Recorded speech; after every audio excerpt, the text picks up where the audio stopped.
Frostline Anna clocked in at 11:30 like she always did, badge thunking against the reader, a little green tick lighting above the turnstile. The night out by the loading docks carried the river smell. Not the pretty kind, but the metal-tinged damp of riprap and algae hitched to diesel. Inside was brighter, colder. The floor shone softly under the fluorescence, a smooth, poured plain painted with lanes and hash marks and boxed numbers that meant things if you had learned to see them right. The air tasted faintly of rubber and ozone. Somewhere a compressor clicked on and drew a long breath like a smoker starting a story he didn't want to tell. She put her lunch, egg salad in a reused tub, white bread bagged and pinched with a paper clip. On the top shelf of locker 18, slid the lock through the steel hasp and listened to the building. Each bay had its own voice. Bay A's conveyor had a thunk at the splice that came around once a minute. Bay C's motor had a high mosquito whine that got worse when the maintenance guys forgot to grease the bearings. Bay D, where she mostly lived, hummed even when nothing moved, the way a big fridge hums just to remind you it's alive. She knew all those little sounds. They were like church bells in a town that pretended it didn't need church. You told time by them and felt wrong when one fell silent. "Good morning," said Randy from inventory, hauling a tote too big for him. He was young enough to call everyone ma'am and old enough to do it without irony. "Morning," she said, and took the tote. "They'll ding you for lifting like that." "They ding me for breathing," he said, and grinned like it didn't matter. "Network's cranky." "Cranky how?" "Everything shows yellow." He gestured with his chin at the ceiling, where a nest of lights glowed in a grid, one for each zone. They were usually green with occasional red. Tonight, most were amber, which meant the system was minding itself. Fall back was the polite term. "Raj said it's fine." "Raj always says it's fine," she said. "Then he goes home." Randy laughed and moved on. The forklift sat where she'd left it, charging under the green drip of the charger's screen. She unhooked it, felt the weight in the tiller, the little tug against her shoulder as the machine remembered gravity. She liked the forklift. It had honest manners. Turn the wheel, it turned. Ask it for a little more, and it gave you a little more, unless you asked too much, in which case it told you to quit with a sigh from its hydraulics. First hour was pull sheets, slow and steady as a prayer. The handheld chirped jobs, and she cleared them, moving a pallet of paper towels from B12 to a docked trailer, carrying a half skid of sugar to a bay, with a cold breath puffing from the freezer line, shuffling empty pallets to the corral. The smart pallets were awake enough to help. They had little motors in their wheels and could edge themselves along the painted lanes, following the arrows and stopping at the white bars that meant wait. You could stand there and watch them and feel like you weren't needed, which was a lie the managers liked to tell without saying it twice. The pallets liked to be asked. They moved cleaner when you talked to them with the handheld, herding them like quiet sheep. At 1:30 the handheld blinked. Route recalculated. She touched the screen. A new job popped up. Receive Bay D, pre-alert 7H19. The code meant nothing to her. A lot of things didn't, not in the names they went by.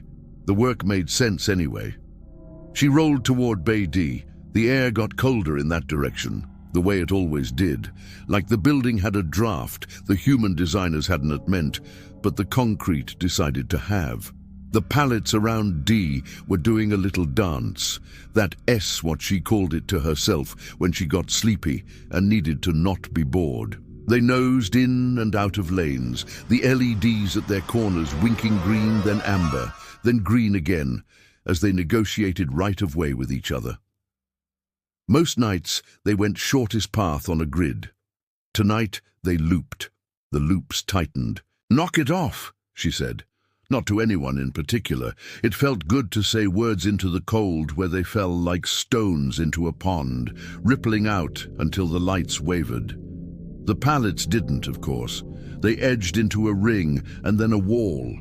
A square grew, one sheen-topped layer high, then two, then three, boxes making a coarse, low parapet. The LEDs along that edge shifted together to amber, as if some line boss in their small minds had told them to be cautious about it, and so they were cautious in chorus. "No new rule for that," she said, and pulled the forklift up short. The handheld chirped again, "No access." The ETA on her receive job climbed like a ladder. On the far side of the growing wall, under raw light, sat a crate. It was older than most of what moved through D-Real wood, not corrugated, with ribbed corners and a metal strap cinching it. Her scanner pinged, expecting a tag.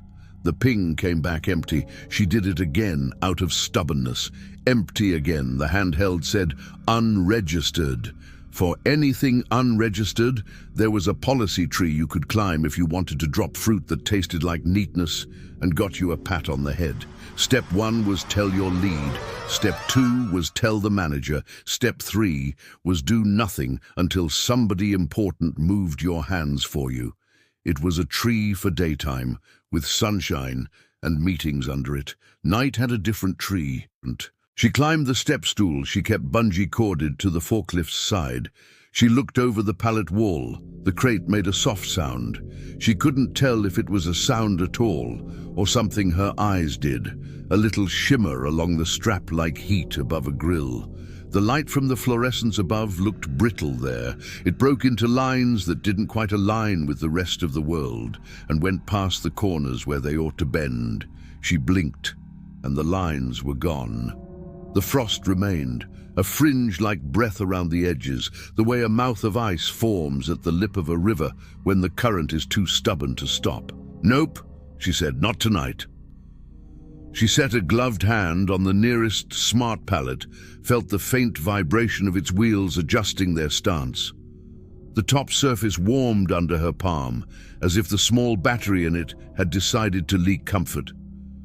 The LED at that corner shifted from green to amber and printed words across its tiny display. Yield. The pallet edged left. The one beside it edged right. A lane opened, single cart wide, not toward the crate, but around it to the far fire door. A narrow throughway, like a polite suggestion you could take if you were a guest and didn't want to bother the host.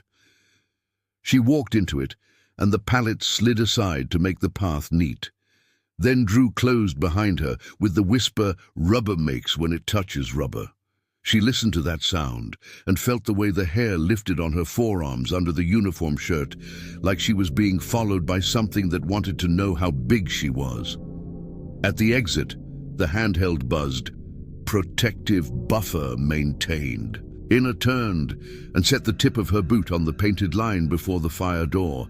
The steel at her back was cool and dimpled. The exit texture pushed through her shirt into her shoulder blades. The smart pallets blinked their working while cautious amber. She watched them for a full minute. The minute had 80 seconds in it, she decided. She stepped out of the lane, and the pallets eased forward to erase where she'd been. She radioed the manager's desk out of duty. The radio crackled and gave her a high hiss like a kettle that someone forgot on a low burner. "D is crowded," she said. "We've got to receive without a tag." "Hold for daylight," Raj's voice said, thin with sleep from wherever he kept his couch. He had one of those voices that sounded mad even when he wasn't. "Do not interfere with protective buffers. Complete other pulls. We will inspect at 7. "You come look at it now," she said, but she'd let go of the talk button in the middle. The night slid on. She did other jobs. The building minded itself. The compressor at the far end of B clicked again and made a sound like spit.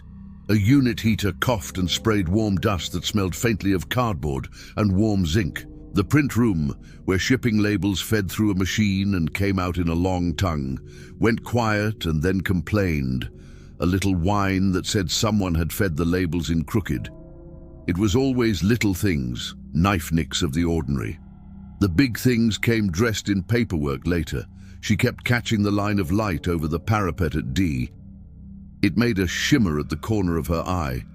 She told herself not to look. She looked. She ate half her sandwich and put the rest back in the locker. She wasn't hungry. She was thirsty, and the water from the break room tap had a stale taste like yesterday's snow. She drank it anyway. When the handheld chirped, she jumped. The new job said, "Consolidate. Misplaced pallets, Bay E." She was glad to have a thing to push against. She pushed, and the forklift gave what it could, and they got through a couple of hours that way. Between 4 and 5, when nights get long and begin to bleed into whatever came before them, the building settled lower in its bones, and the frost around the crate grew a notch thicker. It didn't make sense. If that thing was self-chilling, good for it, but the air shouldn't have felt thinner over on that side of the bay. She didn't like that word, thinner, because it was too close to saying something smart you couldn't approve. Still, it was there in how the sound changed at the edges of the pallet wall. Her boots made less of themselves on the floor. The beeps from scanners were flatter, as if the building pretended to be farther away from itself in that one square. Before shift change, the pallet wall sank down neat as a drawbridge. The lane through the center unfolded with precision, no panic in it, no hurry. The crate sat in the exact heart of where the pallets had been. The frost around its base had melted into a coin of wet that had no business being round. On the near edge of the stenciled label, right where the strap crossed and cut the black paint in two, there was a line that hadn't been there when she first looked. A name, Aina Harlow. It wasn't her handwriting and wasn't anybody else's either.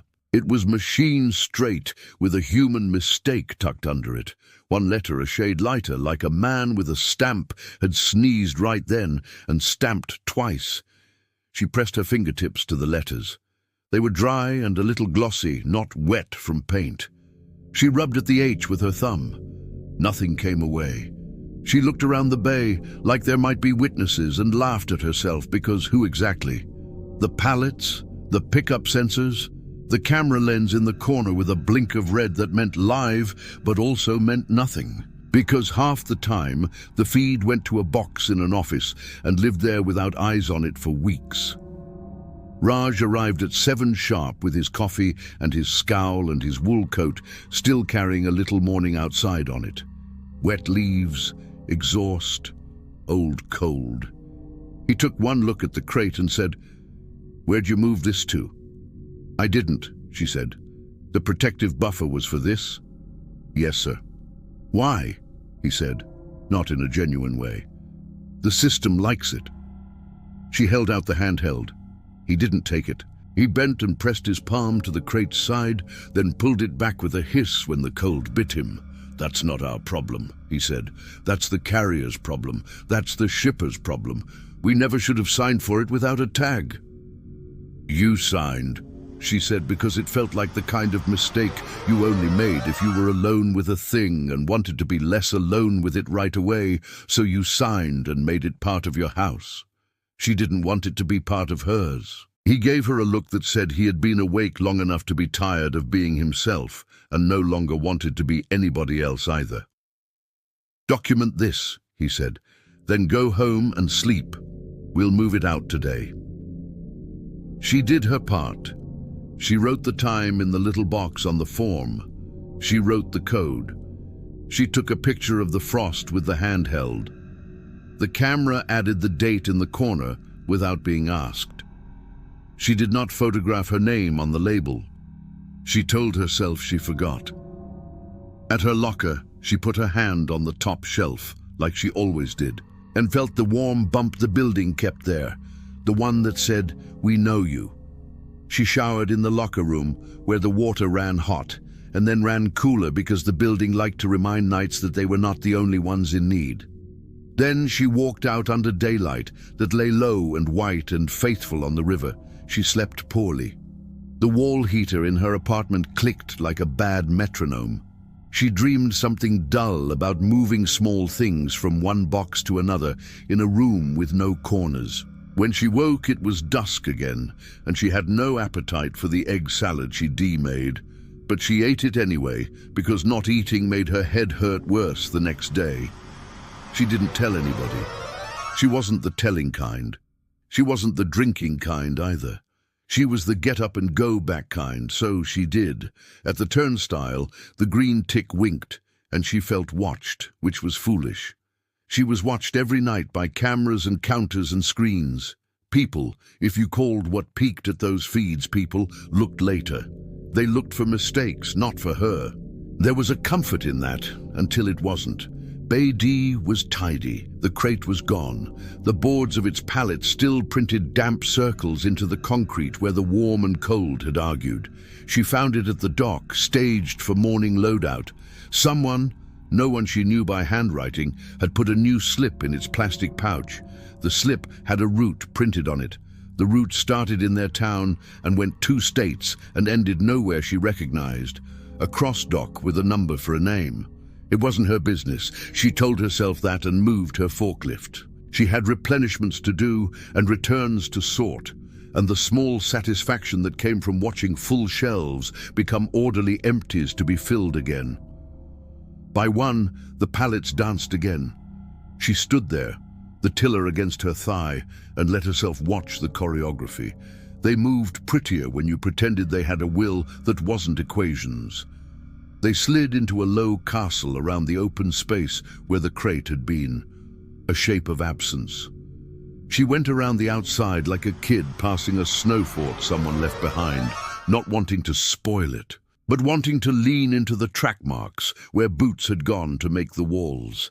The LED at the corner nearest her pinged to amber and blinked yield again, which was a word that always felt both polite and like a command in a place meant to be safe.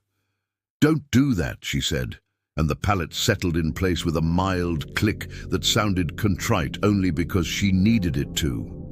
At 2, the fire door alarm chirped and shut itself off. It did that when a door thought it had been opened a hair, then decided it hadn't. She stood still and let the hair travel down her arms and sit quiet. She hated the fire door because it was a promise that only came good when you were afraid. It wore a bar you pushed, and a seal that folded, and an announcement stenciled in large letters that said not for normal, not for small nights, not for curiosity. She'd never used it. She didn't plan to. She watched it until she could hear her own blood again and got back on the forklift. At 3, her handheld chirped in a voice just slightly wrong. Job tickets had a tone. You lived with it when you lived with the machine. This tone had a little wobble that came from a different part of the building and suggested a recorder that had learned to ape a human and couldn't quite keep the human out of it. The message said, "Exception, process crate 7H19. Anna didn't open the job. In the comment box at the bottom in small grey letters, someone had typed her name, and then an hour and a smile that wasn't a smile at all, but 2 dashes and a parenthesis like the person was too tired to find the keys that made faces real. She told herself that was a joke from Randy, or from one of the guys on shipping who had the humor of 14-year-olds and the skills of old men on their 3rd career. She told herself she didn't care. She cleared 3 more jobs and looked down, and the exception was still there on the bottom with a tiny red dot to say, "You can try to ignore me, and I can try to wait you out." She went to the dock. The crate sat where it had sat earlier, patient the way only heavy things get. Frost pebbled on its strap. The frost had the fine bumps of a film on milk, the kind that breaks if you breathe on it hard. She stood with her hands in her pockets and didn't. Her name had a twin now on the 2nd slip. Anna Harlow again, smaller this time, in the notes field where the man with the stamp had no business stamping. The handheld pinged. She held it up and scanned the blank spot on the wood, because why not pretend? The scan returned a string of numbers that weren't a tag. They were too long for one. They had more 7s in them than felt right. She watched the numbers scroll and saw dates in them that weren't T dates, and then lost them again when the numbers decided to be only themselves. "Who sent you?" she said to the crate. She expected it to answer with the sound wood makes when something inside shifts against screws. It didn't. It made a low sound anyway, a hum she felt in her molars rather than heard with her ears. She put her fingers on the label and the hum climbed a note, like a thing trying to meet the pitch you gave it. She took her hand away and it settled again. She radioed the desk. "Your crate is still here." Raj said, "Stop calling it mine." You signed. "I don't have time for this. Weather tomorrow. Roads will be bad. If it doesn't move at 5, it doesn't move." "Maybe don't open it," she said. He didn't answer. He'd never answer a maybe. By 4:30, the frost around the crate made a fringe like lace. The air above it crystallized the way breath does in real deep winter and broke apart when you walked through it. She kept seeing old things in it. The lake she'd been hauled to as a kid, the metal dock, the way the boards grew slick black and then went white, the wet rope that left a smell on your hands. She let herself have that and then put it away because it wasn't the thing in front of her. The pallets in D moved again. They built a little hedge around nothing. They opened a lane, not toward the dock this time, but out across the floor toward the aisle that led to the bathrooms and the break room, and the yellowed sign that said, "No food in unapproved areas."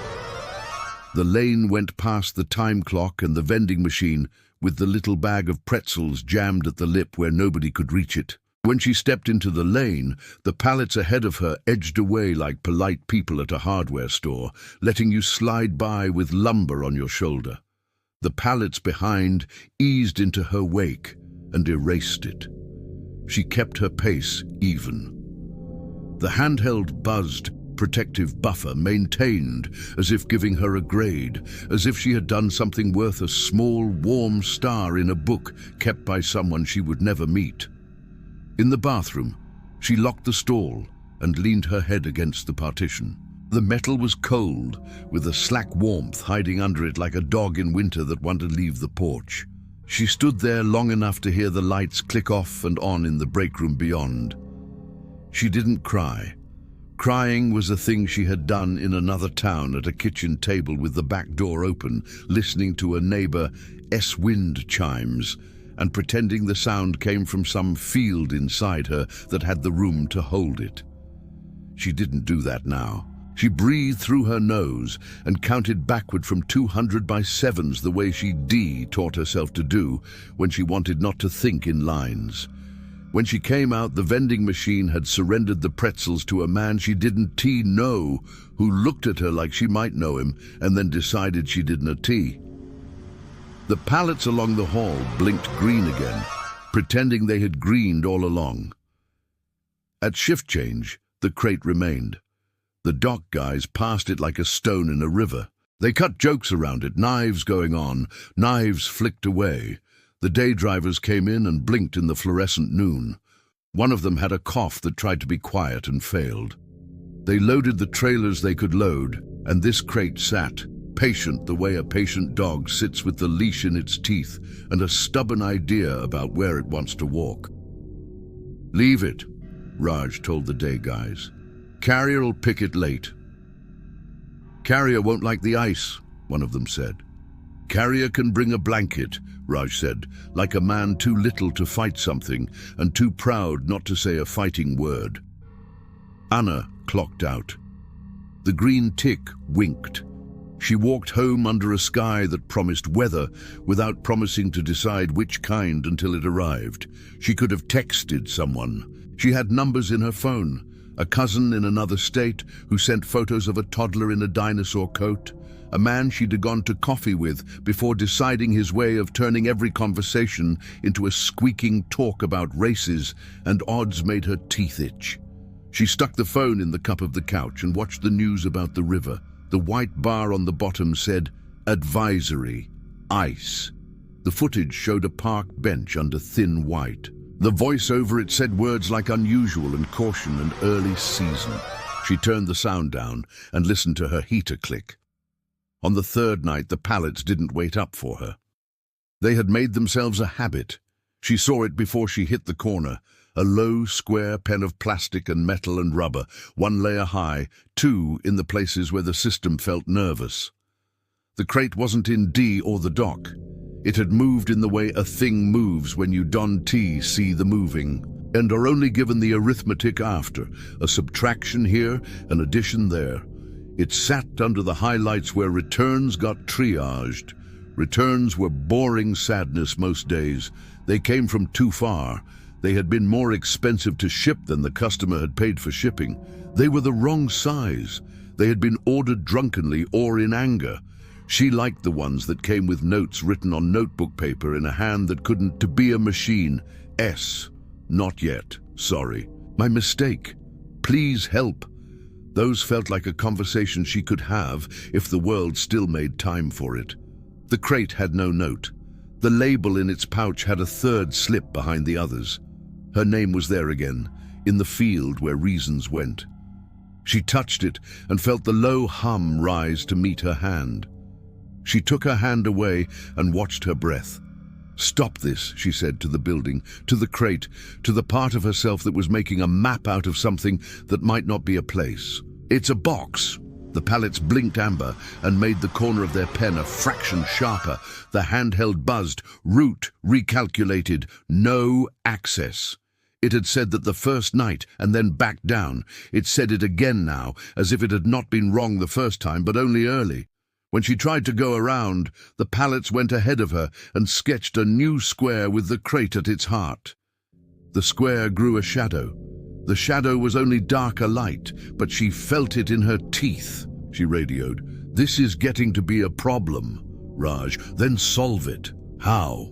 "Don't touch it," he said. "Don't be near it. Those are solutions." "What happens when the carrier doesn't come again?" "That's not my department."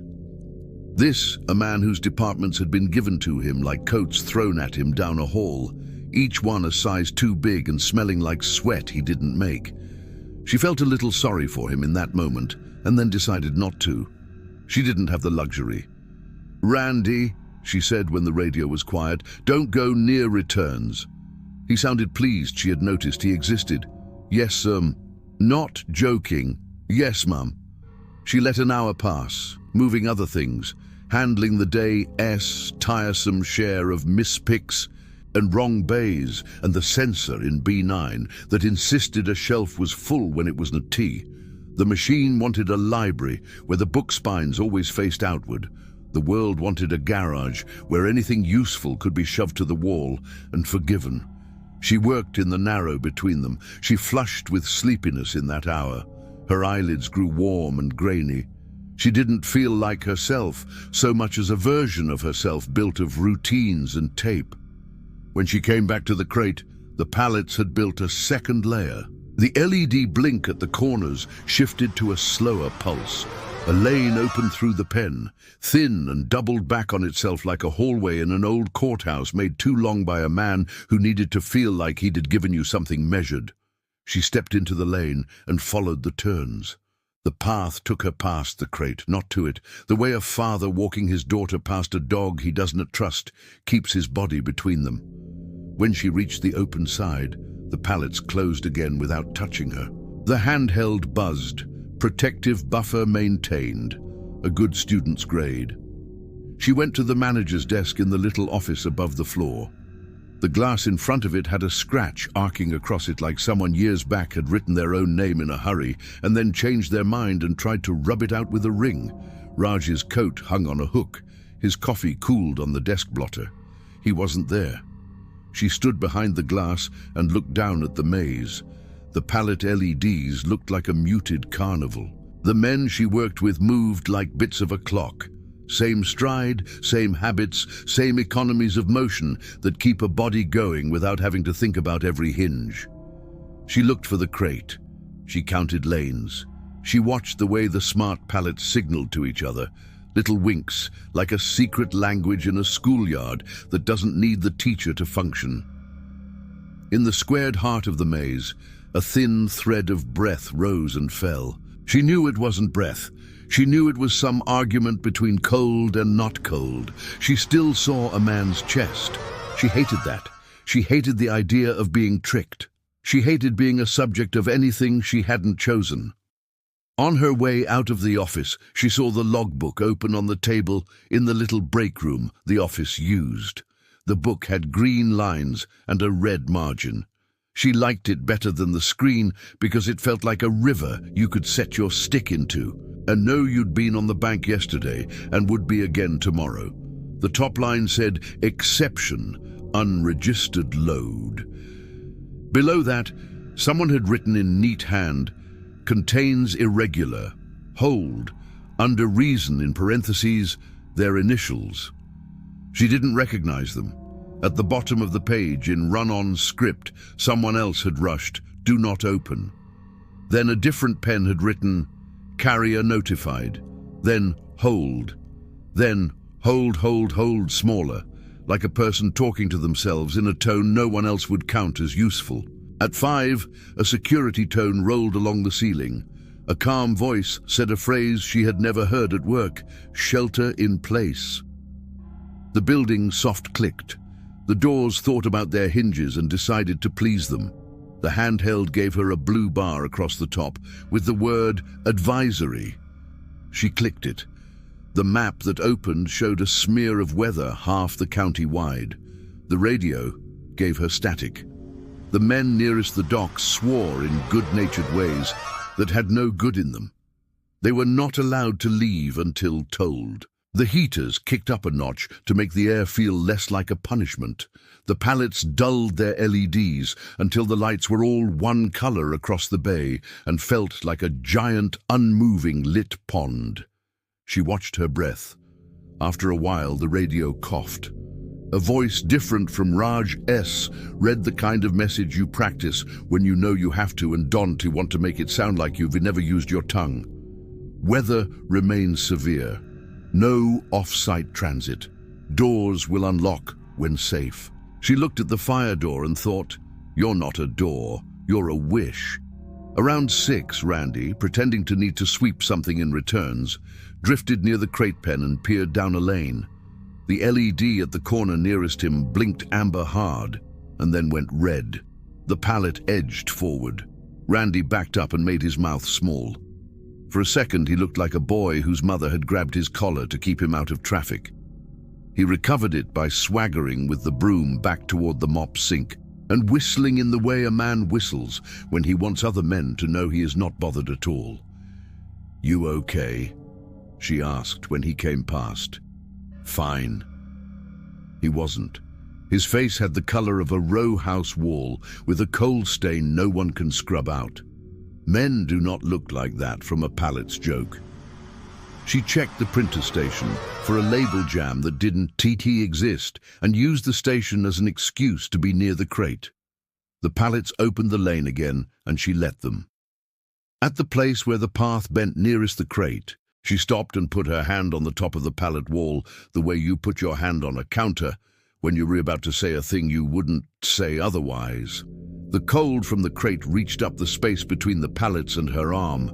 Her wrist prickled, her teeth hummed. She centered her fingers on the beveled plastic. The pallet warmed under them in a show of politeness, and the hum rose half a step, the way a kettle sings a little clearer when you lift its lid and set it down again. She thought of her father, because one memory fits into another without asking if it's the right shape. Night in a garage years ago, where he told her how to listen to a belt. Hear that? That's not the belt. That's the pulley telling the belt about itself. If you get the belt alone with your fingers, you'll find it quieter than that. Don't get your fingers in. It was not advice about belts. He was a man who died from something not in his control and never forgave himself for that. She had forgiven him more than once and found the forgiveness grew back as quickly as she spent it. She withdrew her hand and the pallet cooled again in the way plastic cools, sharp at first, then a gentle giving up. The advisory lifted after sunrise like people decided to be normal and then wrote a note to the world about it. The doors unlocked. The night shift filed out. She watched the crate in her side eye, as if not looking direct would make it forget her. It didn't forget. The handheld buzzed once with no message and then went still. In the parking lot, men swore at their cars in mostly loving ways and talked about scraping frost. One of them, she didn't know his name, sang a snatch of something tuneless, then stopped when he remembered he had no voice. She went home and set her phone face down. The window over her sink was filmy with whatever the building sprayed there to keep tenants from noticing what the lot next door did to the light. She boiled water for instant coffee and drank it black.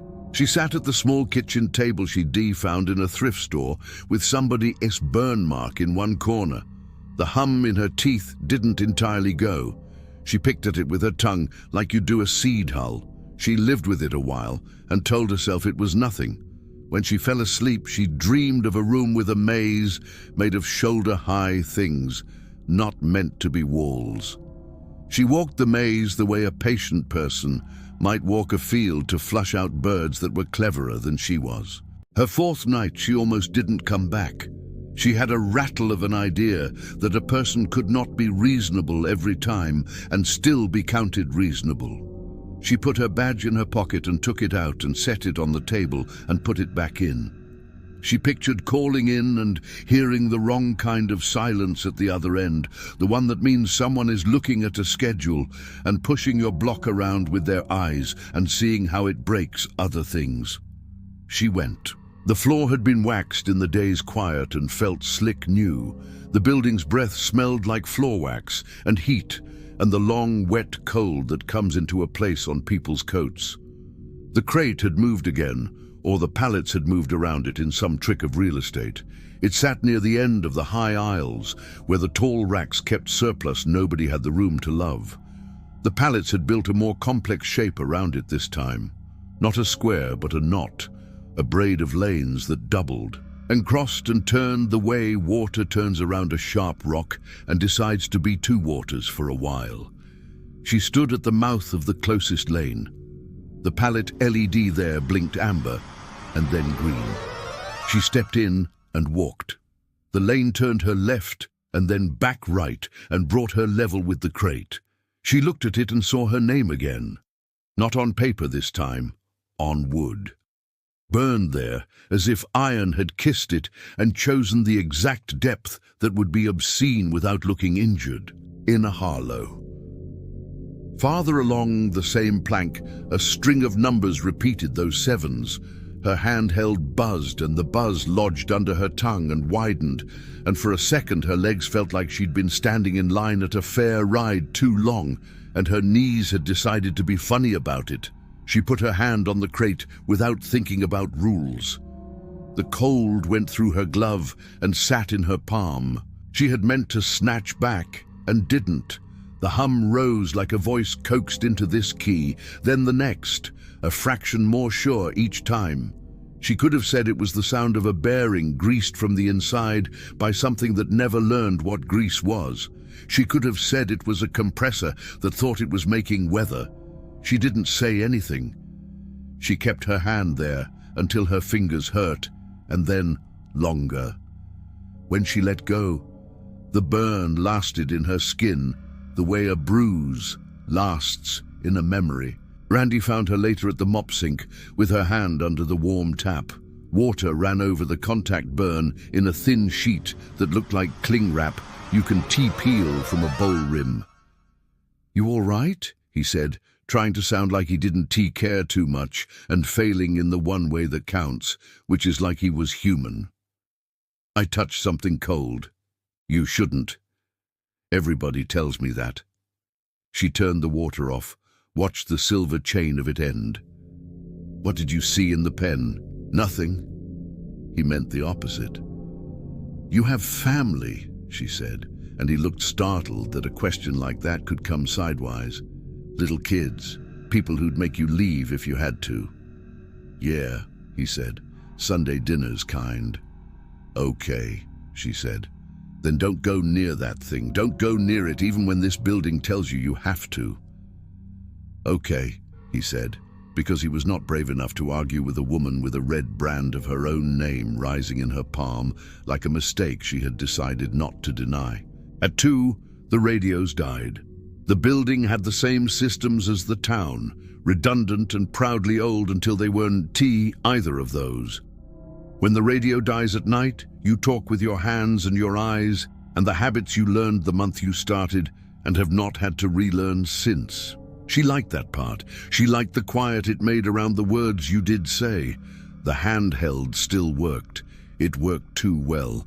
It put jobs in her queue that couldn't be for her. Disassemble protective buffer. Inspect. It put her name in the fields where the system left blank space in case a person ever mattered. The batteries in the portable scanner in aisle C went. The light above the men's room flickered in a way that meant someone needed to get on a ladder tomorrow and change the bulb before it stuttered through the week and made every head ache. The heater coughed up a smell of warmed mouse that drifted and settled. Normal things. She knew normal. She had worn it like a coat so long that even when it wasn't hers anymore, she still found her arms slipping into its sleeve. At 3:30, the handheld buzzed and put a map on her screen. The map was her map, the building's lanes, the racks whose letters she knew, except where it wasn't. In 3 places, the screen showed corridors that did not exist. One ran through the office and out a window and back in again. One wove between the racks where there was no room for even a man to slide sideways, let alone a pallet. One cut through the crate and went out beyond it into a place without symbols. The software labeled those corridors in small grey text, shortest path. It wasn't, not for her. She paged back. The map stayed. The hum in her teeth thickened until she could almost bite down on it. She went back to the crate because there wasn't anywhere else to go where her body didn't keep returning to it. The pallets opened the lane. She didn't thank them. The curious urge to, an impulse as intimate and wrong as thanking a toaster, passed through her and away. She stood with her hand not on the crate, but at her side where she could pretend to have will. The frost had grown taller on the strap, little knobs as regular as ribs under thin skin. She could hear, she suspected she would later tell herself she had imagined, the crackle of ice when you walk across a shallow puddle that made a thin lid overnight and thinks itself a lid. She thought of bending. She didn't bend. You do not put your ear on a thing the world asks you to put your ear to. You do not kiss a machine and expect it to love you back in the same shape. At 4, a man in a yellow vest she didn't know came in from the dockside with the slow arrogance of a person brought in because he wears a different badge. He had a handheld bigger than hers and a lanyard with a card printed with someone else's logo. He gave her the once-over without malice and without learning a thing, then looked at the crate the way men look at cars they mean to buy and punish. He lifted his handheld and did a scan that made her want to close her teeth. He frowned like the numbers didn't tell him what he needed in the order he needed them. He stepped into the lane. The pallets did not open. He frowned again, this time in a way that made her tuck her own mouth inward so he wouldn't see humor there. He planted his boot on the top of the nearest pallet and pushed. The pallet rolled a hair and found the seam in the floor paint and pushed back in a way that looked coincidental until you stood there and watched the man wipe his hand on his vest like he had picked up something wet. "You the lead?" he asked. "No." "Who signed for this?" "Day manager." "Where is he?" "Home." "You opened this yet?" "No." "Good," he said, without saying why. He walked around the pen. He muttered as he watched the LEDs blink. He leaned into a turn and put his hand on the pallet wall, the way a person testing a fence does, without thinking that the fence might be testing him back. When he got to the opening, he stepped into it and went 4 paces and stopped as if he had hit the wrong pocket in his jacket. He backed up and went out again, slower than he'd gone in. He frowned, but in a different language than the one before. He looked at her like she might be in on a joke. "You see this?" "I see a lot." "Okay," he said softly, which is what men say when they realize you are not their repair and they need another. He radioed someone who answered quick and with a tone that made both of them straighten their shoulders. He said words she didn't like the shape of. Isolate, contain, observe. He looked again at the pallet pen. "Don't touch it," he told her, like she hadn't burned her name into her hand already for the pleasure of a command like that. She worked around him. She filled the empty shelves in A from the pallet of napkins that gave off a faint papery smell that reminded her of the Sunday paper her grandmother used to read while eating toast over it, catching crumbs.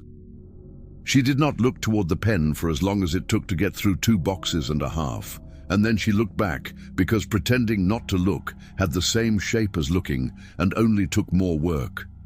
The man in the yellow vest had knelt by the opening to the lane. He had both hands on the pallet wall, one on either side of the seam, and was leaning his weight into them like he might pull them apart by being a piece of himself he didn't usually get to be. When she glanced again, he had his cheek resting against the plastic the way you rest your cheek against a cool window when you want to measure your heat against not yours. She wanted to tell him not to. She didn't. She could have told herself not to. She wouldn't have listened. He stood up slow and wiped his face with the back of his hand. He found he had no words and gave himself one. Okay. He left before shift change. He left a note in the log in a tidy hand that went with his neat vest. The note said, "Hold, do not move, improperly registered, contact withheld." Underneath he wrote a number she'd never call and a time she'd pretend not to see. The weather broke in the afternoon with a weak rain that iced the lot and then soared through it. The advisories stayed up on the building's little screens like a painting someone had forgotten to take down. She thought for a second about not going in for her 5th night, then laughed, because if there was a night to not go in, it wasn't the 5th. You break a chain at the 1st or the 2nd link. You don't wait until the chain has earned the right to own you. The crate waited. The pallet pen had grown into an actual thing now, not just a shape on the floor. 3 layers high in places. The LED lights had been set to a slow heartbeat. The lane through it had been tightened until a child would have sidled. The frost on the strap had grown rime. The cold above it had learned to shape itself. When she stepped within 2 feet, the hum in her molars found the back of her head and held it the way a hand holds a thing it wants to hold gently and can not being made for it. She knew her life then in the meanest way. Rows of nights, routines she could count and take comfort in, a heater that clicked, a plant that did not grow but did not quit either. A picture on the fridge of a girl she might have had if the other things had been different. She had wanted bigger once. She had left a man and then a town as if leaving handed you a prize and found that leaving only guaranteed having left when you reached wherever you went. That was not a sorrow that made good noise. It was a hum, a low note that never varied. The crate's hum matched it and complicated it and made her wonder if all the hums in her head had only ever been practice for this one. The handheld buzzed and put 3 options on the screen for the job it wanted her to take. Observe, escalate, interact. She was not a woman who chose the last thing that easily. She was weary enough to flirt with it. She pressed observe instead and felt the building relax in a way that made no mechanical sense. She stood in the lane and watched the frost feather. She watched a drip form under the strap. She watched it fatten and refused to blink until it fell. It fell slower than it should have, like a thing considering a bargain. The radios came back in a burst at 1. Men talked to each other too loud to make up for not having been able to talk earlier. Someone told a story about sliding a truck almost into the river. Someone said he'd seen a woman stacking produce with bare hands at a store that was not supposed to do that. The world outside the building had common sense, unique to itself. Inside, the pallets blinked and played quiet music only molars heard. She did a last round of picks. She put away returns that were not the crate. She swung by the office and saw no one. She let herself into the break room and made coffee thick enough to stand up in. The machine coughed oil-smelling steam. She watched the clock and felt it jump a second, like a man stumbling and catching himself before anyone but you saw. She decided to go home for once without walking back the long way to say goodnight to a piece of lumber. On the way out, she took the corridor past the crate anyway. She told herself she didn't plan to stop. The pallets opened their lane on their own time. She stepped into it and walked the 4 bends they had decided for her. At the nearest point, she looked and saw that the frost at the strap had broken along one edge. Under it lay something not ice and not metal and not anything she had a word for. She leaned. Her name lay there under the frost, printed upside down and backward, as if she were looking at it in a spoon. The letters weren't letters, they were the memory of letters. She touched the strap. The cold bit her hard, and then stopped biting and held still like a thing thinking. She put her palm flat. The world changed shape only in her body, a pressure behind her sternum, a lift under her shoulder blades like when you stand on a boat and it decides to move without asking. The hum rose and settled. The pallet directly in front of her moved a fraction of an inch. The width of a folded note passed hand to hand under a table. The LED blinked not amber now, and not green, but something in between that her eyes wanted to name gold, because that meant something better than yellow. The handheld buzzed, protective buffer maintained. Then a second line, subject verified. She pulled her hand back and went to the sink and ran water and didn't look to see if Randy watched her. Her palm stung where it had touched. When she dried it on a rough paper towel, she saw that the brand there had darkened. The lines looked like letters and like something else, like the wooden grain in the table her grandmother had shucked beans on when the radio carried baseball in from a far city and made it sound like a local argument. She put the towel in the bin and went to her locker and sat on the bench there with her coat on and listened to men laugh 3 rooms away, because laughing is what you do when the building lets you. The crate left before dawn. She didn't see it go. 1 minute it sat there, patient in its pen. Another minute the pen sat there, complete with nothing at its center. The pallets undid themselves after, neat as sheep put back behind a gate. The floor where the crate had been was dry. The air above it had the temperature of water run down a rock. She could taste the hum, and then she couldn't. She went home and slept without dreaming. She woke to a quiet that sounded like the river had frozen and stopped all its arguments in the night. On her 6th night, the building greeted her with the same old noises plus one new. Basie's mosquito whine had turned into a rattle. Someone would have to climb and replace a bearing. The heater in the locker room knocked twice at startup instead of once. Her locker stuck because men had left their coats dripping hard and salt had made the hinge complain. She logged in and didn't want to ask about the crate, and so she didn't eat tea. And in that not asking, she knew she'd already asked. She found it on the floor of D, in a neat square in the corner where no one put anything because the software didn't like it there. The pen was gone. The crate stood alone. The label on the side facing her wore a new line printed below the others.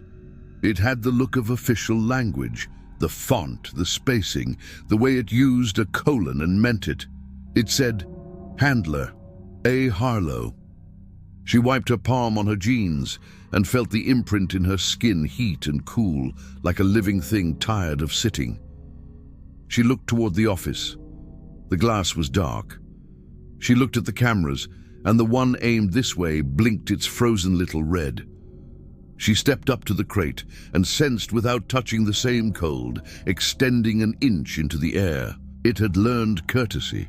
It had learned to let you feel it was there without having to pay for the lesson with skin.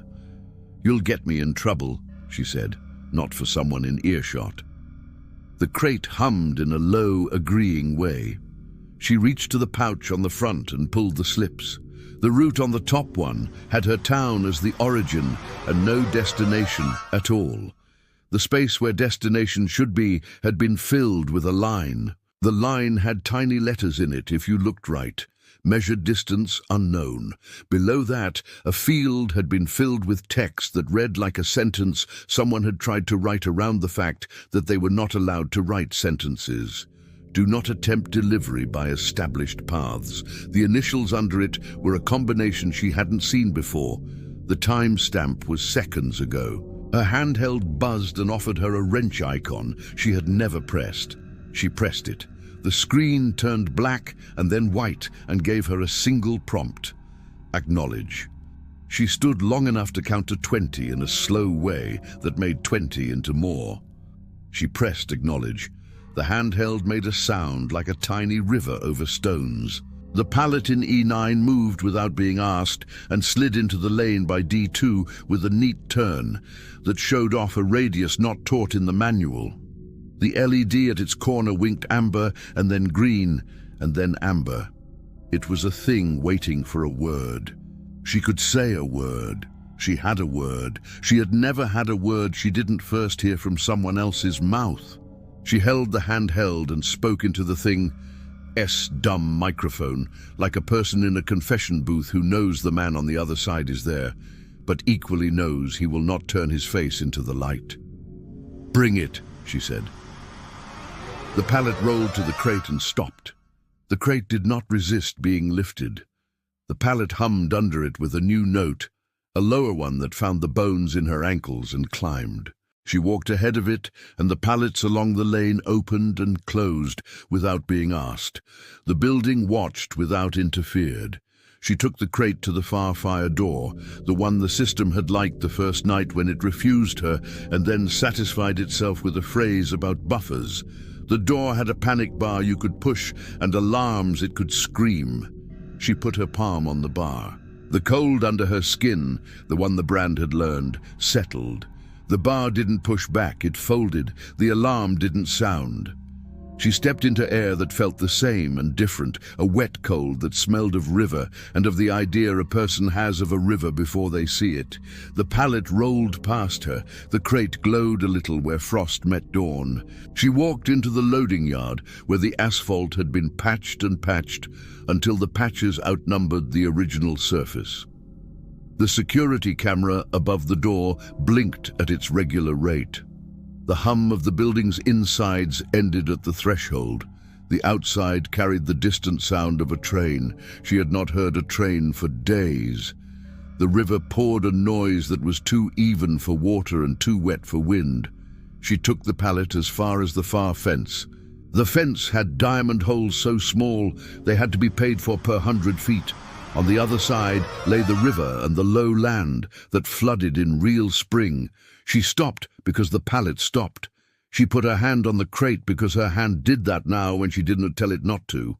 The cold there made her teeth ache. The hum rose. The frost shifted. The strap tightened and then eased. The crate made a sound she could not put in a list. A sound with roundness to it and a taste like iron that makes your mouth water out of memory. The pallet blinked a light she didn't know from its corners. The hand held in her grip vibrated 3 beats. 1, 1, 1. She thought, if I do this, I will not undo it. She thought, if I do not, it will take care of itself without me and I will still be where I am now, only more so. She pressed her palm flat. The cold and the hum agreed. The crate shifted a fraction toward the fence, and the fence S-wire twisted to accept a thing that had a right to not be a thing for a second. The crate slid, not like it had been pushed, but like the ground had decided to let it drop. And she had the brief and vivid idea you get when a coin goes down a drain and your hand is not fast enough, not gone, not reachable. It slid through the fence where fence could not allow sliding and left no mark. It went over the riprap, taking no bite out of the shapes of those rocked angles. It reached the edge where water waffled against stone. It sat there a stutter of a breath, and then it chose down. The water was cold. She knew this because the cold reached her ankles from 50 feet away, like someone had dragged a wet sheet over the yard. The crate sank slowly. That took long enough to watch and pretend it would stop. At the water ES surface, the frost on the strap made a hesitant hiss and then agreed to be water again. The crate dropped, and the weight of the river erased it and made a wrinkle, and then solved the wrinkle, and then forgot it had ever been asked to hold a thing up. She stood with her hand still pressed flat against nothing. The pallet under her other arm hummed a question she couldn't hear. The handheld stopped vibrating. The LED at the pallet S corner blinked green like the world had done what the world had done. She breathed. She heard a train again. The sky above the river had changed from the certain kind of black to a lighter kind that had no words before its colors were known. The fire door closed easily when she pushed it. The alarm chirped and then swallowed the sound and pretended it hadn't. She took the pallet back into D and set it at the edge of the recalcitrant lane, like a man sets his hat on a hook where it belongs when he comes in from rain. She went to the sink and put her palm under warm water and watched the red there fade and come back and fade again. She thought of the girl in the photo on her fridge, and how the girl would have been 10 by now, and how that number has a roundness to it that suggests you will handle it, and how that suggestion is a mean joke. At 7, Raj came in with his look. He looked at the dock list, he looked at the cameras, he looked at her. He looked at the floor where the crate had sat for a while and where nothing sat now. He didn't ask a question worth a sentence. He wrote in the log, "Exception resolved." Under reason he wrote, "Picked up." He did not write by whom. He set his coffee down on a note that had her name in it, and he didn't read it that way, didn't see how it printed itself under his cup in backward letters like an owner's mark. She went home at 8 under a sky that had learned its color and kept it. On the 7th night, the pallets danced, but not for her. The pallets danced around a spool of shrink wrap someone had left in the lane and pretended it was important. She did her job and did not check the fence. She slept, and the hum in her teeth softened. She woke and touched her palm and found the letters less dark, but still there under her skin, like a map drawn for a road that does not exist. The day after that, she got a text from a number she didn't to have that only said, "Thank you." She didn't reply because replying made a thing keep living, and sometimes a thing is best allowed to be dead without witnesses.